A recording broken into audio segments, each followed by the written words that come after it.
Hey everyone, আসসালামু আলাইকুম, welcome to my new blog. সকাল সকাল গাছ থেকে একদম টাটকা শিম পাড়া হচ্ছে। দানাদার যে কালো শিমগুলো, সেই শিমগুলো পেড়ে আজকে একটা মজার রান্না করে দেখাবো সবাইকে।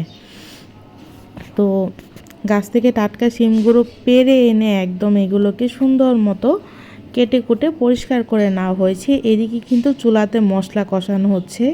হ্যাঁ, খালামুনির হাতের রেসিপি শেয়ার করব আজকে, খুবই মজার। তো এখানে পেঁয়াজ আর লবণ, কাঁচামরিচ তেলের মধ্যে এটাকে একটু ভেজে নেওয়া হচ্ছে। শিমগুলোকে সুন্দর মতো কেটে নেওয়া হয়েছে। যেহেতু আমি খুব ক্রেভ করছিলাম যে গাছের শিম দিয়ে কিছু খাবো, তো খালামণি আমাকে মাছ রান্না করে খাওয়াবে আজকে। তো এখানে পেঁয়াজ, আদা, রসুনের পেস্ট একসাথে মিক্স ছিল, অ্যাড করে দেওয়া হলো। তারপরে ধনিয়া গুঁড়া, হলুদের গুঁড়া, মরিচের গুঁড়া, একে একে সবগুলো সুন্দর মতো পানি দিয়ে অ্যাড করে মশলাটাকে ভালো মতো কিন্তু কষিয়ে নেওয়া হয়েছে। আমি যেহেতু কাট করে করেছি ভিডিওটা, অত ডিটেলসে দেখাতে পারিনি।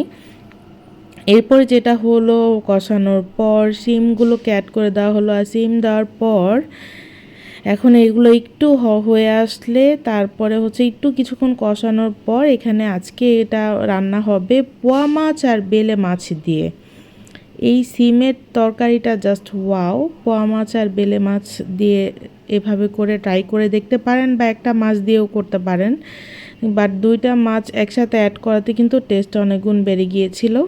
তো সুন্দর মতো মাছগুলোকে উলট পালট করে দেওয়া হয়েছে। আর গাছের টাটকা সিম বলার তো অপেক্ষাই থাকে না, কত মজা এটা দিয়ে কোনো তরকারি রান্না করা।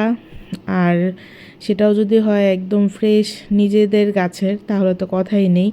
ভাজা জিরার গুঁড়ো আর বোম্বাই মরিচ দিয়ে এটাকে ঢেকে আর কিছুক্ষণ কুক করে নিল, বাস তৈরি হয়ে গেল মজাদার তরকারিটি। আজকের ভিডিওটি এই পর্যন্তই। Thanks for watching.